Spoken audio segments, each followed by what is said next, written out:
สบายดีสบายดีโอ้มาพบกันตอนค่ำมืดปืดตาสุดท้ายก็ตกลงมาจนได้โอ้ยตักแค่แบบนี้ตักแค่คักว่า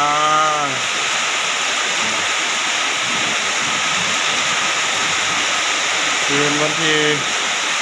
12พฤษภาคม2023อยู่ที่คนสว่างหนึ่งคนโฮงแก่งเหมือนกันโอ้ยพี่น้องเลยครับปันยังปันยังโอ้แห้งแห้งแห้งน้ำน้ำเลย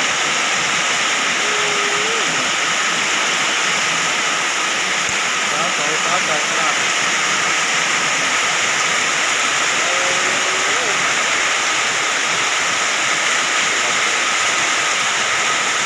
โต๊ะพักโต๊ะแน่เราไม่เลยเป็นไงแล้วครับรถมาหลายมือแล้ว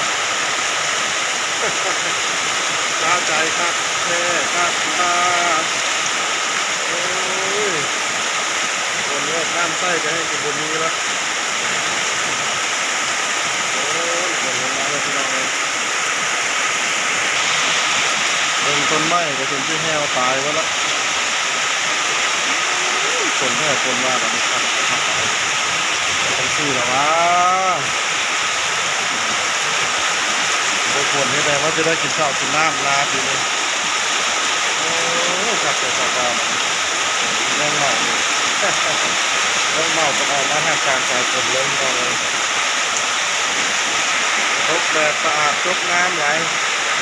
โดมีลมว่าเราฝนลงมาเราด้วยโอ้ยครับมาดูเสื้อผ้าตอนมาเศร้าให้บนเริ่มดูเลย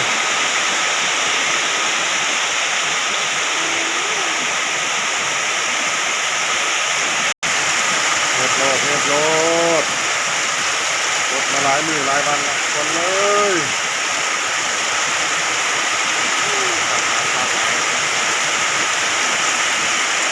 นี่นี่ละวะ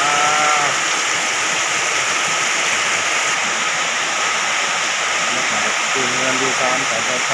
ำผู้ใดถือเลขถือเบอร์บ่เนาะมื้อนี้เนาะส่งมาบอกกันเลยเด้อดูทางที่ฝนตกแรงคักหลายทางฝนสว่างเมืองคนเมืองนี่นะพอดีว่าอยู่ทางเฮือนนี่บักม่วงนี่ก็กำลังเป็นดอกนี่ละรอบ2ในปีนี้นี่เลยฝนทำดอกบักม่วงคักหลายคักหลายคักหลาย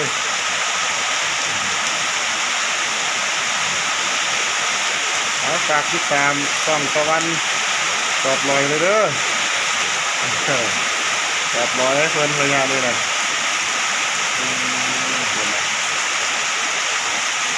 คักหลายคนอยู่นี่นะ